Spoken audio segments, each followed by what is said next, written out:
As always, let's begin with a look at how global energy commodities fared during the course of the week. Now, last week you saw that Brent had been pipping the $90 per barrel mark, but this past week, markets have been quite bearish. Brent, whilst up on Friday by 25 basis points, has been down by 2% over the course of the week. And we saw that initial rise because of declining US rig counts. But what has then happened is markets are now reading into Chinese economic sentiment due to the macroeconomic headwinds in China, which might impact on demand. So yes, up on Friday, but overall down from the $86, $88 per barrel hikes we saw over the past week. Same implications we're seeing here for WTI, the North American benchmark. It was up by 35% yesterday, but has been down by almost 1.5% over the course of the week. Natural gas still quite bearish as traders and futures pricing reduced demand over the summer months, but gasoline, obviously, as part of the feed through from Brent, also up, but down from its 2-week highs over the past month or so. Now let's look at what is happening on the Nigeria stock markets. How did we close on Friday? Friday, market cap still around the 35 trillion mark. We saw the all share index over the past couple of months, topping slightly 65,000 points, but it's been down since then, although we ended Friday on a positive, up by 46%. A fair good size volume of deals at 537 million naira and value at 9.39 billion naira. Let's look at what Europe and the Americas are saying. Well, I wouldn't quite call this a bloodbath, but you can see across board markets have been down. And one of the causes for this is US economic information. Inflation data, jobs data have all been fairly positive, which has meant markets believe the Fed might still keep interest rates high. And that is always a problem for equity markets around the world. So we're going to watch what the Fed will say or how the Fed will move over the next rate hike decision. And it's not that much different from what happened in North America, with the exception of the Dow. Let's look at Wall Street. Dow index was up 19 basis points, but S&P and the NASDAQ composite were down by, well, a bit flat on the S&P, but definitely down, especially with tech stocks, by 31 basis points. Now to my Business Week top picks. What are the big stories I want to talk about from the course of the week? The first one is that retail investors want to file a class action lawsuit against UBS. Now, UBS bailed out Credit Suisse in March when the government of Switzerland intervened on the heels of the collapse of, or the pending collapse, I would say, of Credit Suisse. Now, there's a class action suit, 500 retail investors actually, and many of these were actually former employees of Credit Suisse who were giving payments in equity and stocks. Now, we also understand that the government may decide to reduce its bailout of that particular banking business, but that class action lawsuit could be settled out of court, which might be a better outcome actually for UBS, because if we're looking at a lawsuit payout, we could be talking about billions and billions worth of dollars. Now, China's central bank unexpectedly this week cut rates. And this is also on the heels of the Chinese currency, the renminbi. We're seeing devaluation and further depreciation in the Chinese currency. Economic data coming out of China hasn't been so great in recent times.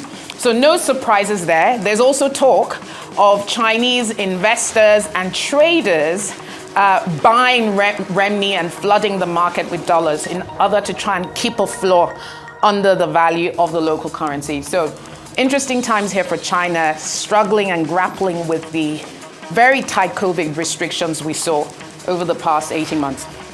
Nigeria's NNPC has announced that it has struck a $3 billion crude oil for loans deal with the Afrexim Bank, headquartered in Cairo, Egypt. Now, part of the rationale for going out to seek this loan, we heard that term sheets were signed with Afrexim Bank in Cairo by the GMD of NNPC, Mele Kyari. And part of the rationale here is that NNPC wants to be able to pay equities and taxes and royalties in advance, but also afford the government enough dollars to defend the value of the naira, to boost and prop up its reserves. Now, many questions are being asked around the actual terms of those loans. Is this a swap? What are the implications for Nigeria's future oil production?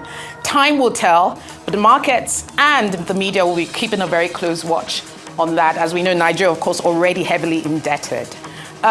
Still on Nigeria, the government announced a 5 billion naira relief package for 36 states and Abuja. That comes to a total of 185 billion naira. Now, that's about the third financial package we know is in the pipeline. And this 5 billion naira is going to be a combination of 48%, I think, are grants, and 52% of the 5 billion for each state will be in the form of loans.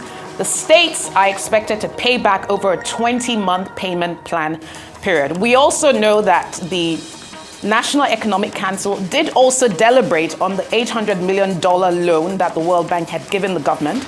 And of course, the government had hinged distribution of that loan on the states being able to build up social registers. So we still need to see what the outcome of that process is. And there's another amount of money involved here, which is a 500 billion naira loan that the government had announced to ease and cushion the impact of the subsidy removal on Nigerian citizens. And the idea here is that a lot of that money will be in the form of cash transfers, as well as concessionary loans to SMEs to subsidize those loans. So a lot of money being talked about now in Nigeria. We've been waiting for these palliatives, these relief packages, and it would be great to see how this actually impacts the common man. Many people have talked about the fact that 105 billion naira may not be enough, but as you know, Nigeria is in a financial squeeze. Cash is really king now, it is scarce. So let's see how the management of these various relief packages actually turn out. Argentina facing major economic headwinds. Now, Argentina devalued its peso by 18%. They had local elections ahead of presidential elections in October. Markets had anticipated that a more moderate candidate would emerge. That didn't happen, and there was a major sell-off in the currency as well as Argentinian government bonds. And in fact, interest rates have been hiked to 118%. So Argentina facing really difficult economic times. We know inflation had also exceeded the 100% mark over the last 2 years. And my final story today is Zimbabwe. Zimbabwe is the world's third biggest producer of carbon credits, and several months ago had suspended carbon projects and told investors they would need to give up around 70% of their income from these projects. Now, the government has sort of moderated that and reversed that and said companies only need to give up 30%, but have to invest additional money from those carbon projects in their various communities and loans. Of course, the carbon markets are big now in light of global climate change concerns. So Zimbabwe backtracking there a bit, perhaps around investor concerns. Interesting times on the African market. And now for some other stories from around the world. First to China. Beijing is poised to implement sweeping new regulations for AI, artificial intelligence services this past week. It's trying to balance state control of the technology with enough support that its companies can become viable global competitors. The government has issued 24 guidelines that require platform providers to register their services and conduct a security review before they're brought to market. 7 agencies will take responsibility for oversight, including the Cyberspace Administration of China and the National Development and Reform Commission. Now to Nigeria, in a strategic move that further consolidates its position and investments in the Nigerian power sector, Tony Elumelu-led Nigerian conglomerate Transcorp Group has successfully acquired a 60% stake in the Abuja Electricity Distribution Company, thus becoming the majority shareholder in the utility firm. Following the acquisition of the 60% stake in the distribution company by the consortium, the board of the Abuja Disco has announced the appointment of Christopher Ezeafulukwe, the managing director and chief executive officer of Transcorp Power Limited, as the new MD CEO of Abuja Electricity Distribution Company. Still on Nigeria, inflation continues to climb. Let's look at those figures now. We saw during the week, year-on-year inflation is up to 24.08%. And if you look at food inflation, they're up from 25.25 year-on-year to almost 27%. Now, month-on-month, food inflation has also led the pack with this increase at 3.5%. Headline inflation at 2.8%. month on month. And of course, core inflation, which excludes the more volatile food and energy prices, is also up by 2.11%. So inflation still a major concern in the Nigerian market. Some of that is passed through from food and fuel prices. Some of that is cost and supply chain disruptions. But Nigeria is still obviously grappling with this economic challenge. Now, MTN Group Limited, Africa's biggest wireless carrier, said MasterCard has agreed to take a minority stake in its fintech business. The company has valued the stake at $5.2 billion. MTN Chief Executive Officer Ralph Mupita said in a statement, and we quote, "Signing of the definitive investment agreements is expected to occur in the very near term." Google, the world's most popular search engine, has announced a partnership with Nigeria's Kaduna state government to educate 5,000 women and girls about technology, data science, artificial intelligence, and the entrepreneurial use of digital technology. These will all be covered in their training. By equipping 20,000 more women and young people in Nigeria with these skills, this effort, which is a component of a larger skills development program backed by Google, hopes to position them for possibilities in the digital and creative industries.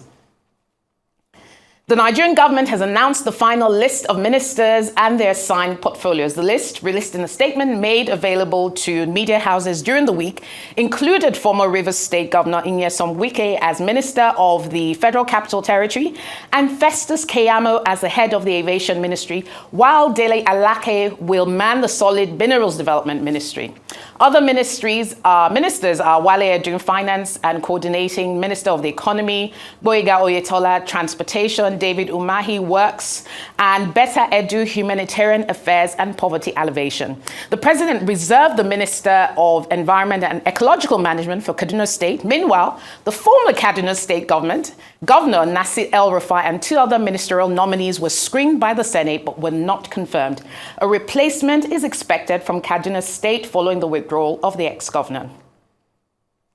Finally, Apple's next-generation iPhone 15 will begin production in Tamil Nadu, India, in an effort to further narrow the gap between its India operations and its main manufacturing base in China. This is as Apple de-risks the supply chain for its most important products as tensions between Washington and Beijing make trade less predictable. India, under Prime Minister Modi, has sought to build closer ties to the US and make itself a manufacturing hub.